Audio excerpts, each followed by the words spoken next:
Pessoal, tudo bem? Sejam bem-vindos. Hoje nós vamos falar de inteligência artificial em plantas fotovoltaicas. Me apresento aqui, sou Renio Nakabayashi, gerente de soluções da Huawei Solar do Brasil. E eu estou aqui para falar com vocês sobre tudo quanto for assunto técnico em relação à energia solar, aos produtos Huawei. E a minha ideia aqui é apresentar um pouco sobre as novas tecnologias e as tendências nos sistemas fotovoltaicos.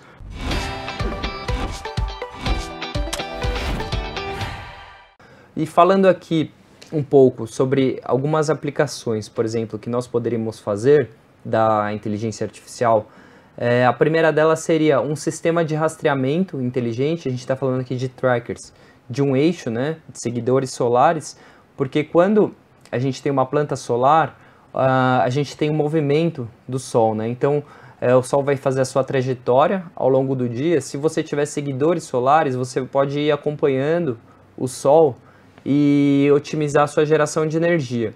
A gente tem aplicações de inteligência artificial que fazem os seguidores seguir o Sol e maximizar essa geração de forma mais inteligente.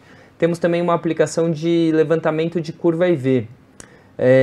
Basicamente aqui é um sistema para fazer o diagnóstico da planta e auxiliar o monitoramento das plantas fotovoltaicas.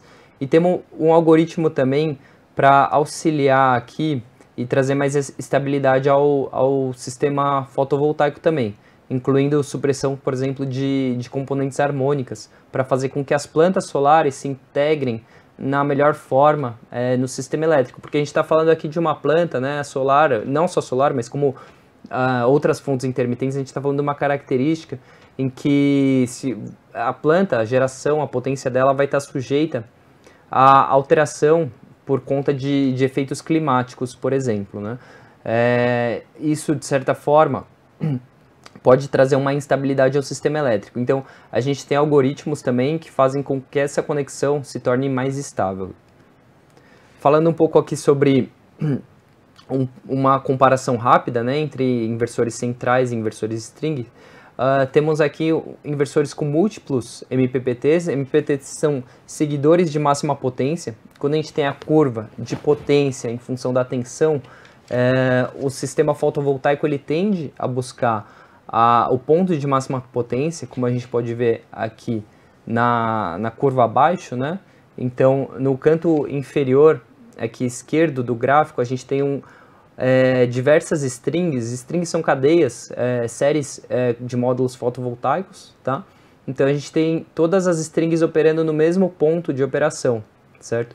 E a gente observa que nem todas elas individualmente estão no ponto de máxima potência. Quando a gente vê no gráfico à direita, ali da tela, a gente percebe que cada uma das strings está individualmente no seu ponto ótimo de operação. Então, ter um inversor com múltiplos seguidores de máxima potência, múltiplos MPPTs, fazem com que a planta gere um pouco mais de energia, tá? Então, essa parte de inteligência artificial no segmento de máxima potência, ela é importantíssima também para evitar perdas, que a gente chama de perdas por mismatch, que basicamente esse descasamento entre as strings para geração de energia elétrica. E a gente observa aí até 3% de diferença, isso contando um sistema bifacial em 25 anos. Né? Aqui é só um comparativo entre a questão de OIM, entre o inversor central, por exemplo, e o inversor string. O inversor string, ele reconhecidamente tem uma eficiência maior na questão de troca, né? Então a gente está falando de um inversor que é facilmente substituível, com uma mão de obra rápida, então ele tem uma agilidade maior para fazer essa questão de manutenção também. E falando um pouco sobre essa questão de inteligência artificial, né? Aqui nas plantas a gente tem basicamente um conceito que é o sensoriamento inteligente, né? Não só dos inversores em si, mas aqui a gente está falando de condições climáticas, de umidade, radiância, velocidade de vento, também a corrente e tensão em cada uma das strings monitoradas pelo inversor, a potência de saída dos inversores, a temperatura.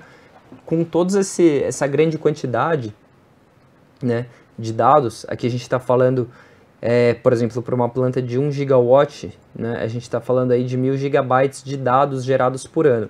Então a gente está gerando uma quantidade massiva de dados para que os algoritmos possam usar esses dados, interpretar da melhor forma possível e traduzir esses dados em melhores condições de operação, né? Esse é o conceito da inteligência artificial nas plantas fotovoltaicas, tá? Falando um pouco sobre como funciona o algoritmo de inteligência artificial para o segmento solar, né?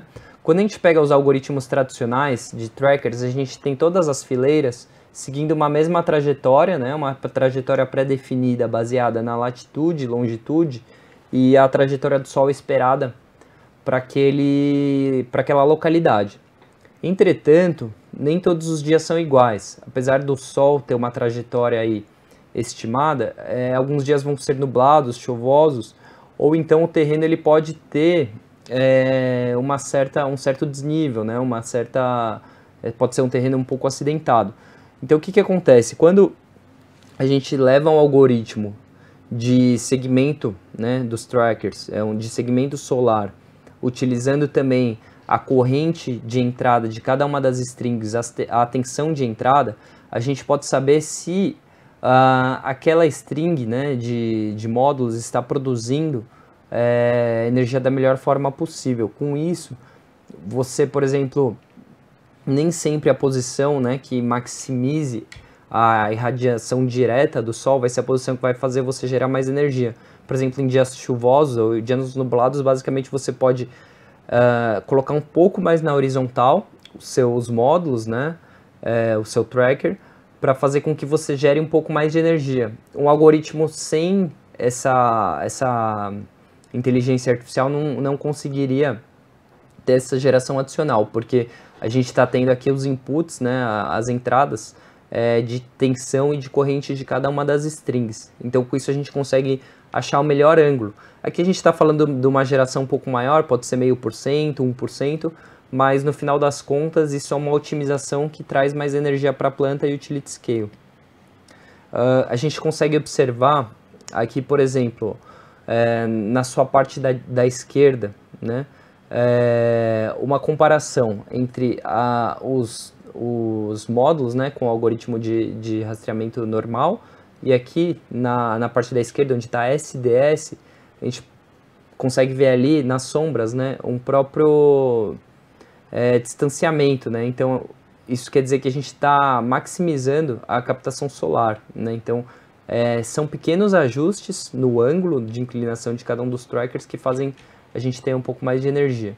E ali na figura da direita, a gente observa o tracker com o SDS, com o Smart DC System, que é o algoritmo de inteligência artificial dos trackers, os módulos bem mais na horizontal do que os outros módulos com o algoritmo de rastreamento tradicional. Basicamente, o algoritmo está deixando os módulos um pouco mais deitados para gerar um pouco mais de energia mesmo em dias nublados. No final das contas, quando a gente fala de um dia, né, a gente está gerando um pouquinho mais de energia, mas quando a gente fala de um ano ou de 20 a 30 anos de operação de uma planta solar, essa geração de energia adicional ela é bem relevante. E falando um pouco sobre a curva EV, né? Como eu mencionei, basicamente o que é a curva EV? É uma curva característica dos módulos fotovoltaicos. A gente está falando aí de uma curva de tensão versus corrente. Então, ali no eixo horizontal a gente está falando da tensão dos módulos, né? No eixo vertical a gente está falando da corrente. Nesse caso aqui é de uma string, né, com uma série de módulos, ou seja, quando você coloca diversos módulos em série, as tensões de cada um dos módulos vão se somando, né, e a corrente dos módulos é a mesma, né, já que eles estão em série. Tá? Conforme você vai aumentando a irradiância, a gente observa que a tensão de circuito aberto, que é a tensão onde a corrente é zero, ela se altera muito pouco, mas a corrente ela tende a ir aumentando. Cada uma dessas curvas coloridas aqui do gráfico da esquerda são uma curva de corrente, né, de tensão versus corrente para cada uma das irradiâncias. E, bom, definido o que é curva EV, por que é importante a gente saber, né, a gente acompanhar e fazer o levantamento de curva IV das plantas fotovoltaicas periodicamente. Basicamente, quando você levanta a curva IV de um módulo fotovoltaico, você tá observando ali defeitos ou eventualmente, por exemplo, sombreamento, problemas nos módulos, e tudo isso você consegue detectar através do levantamento de curva IV.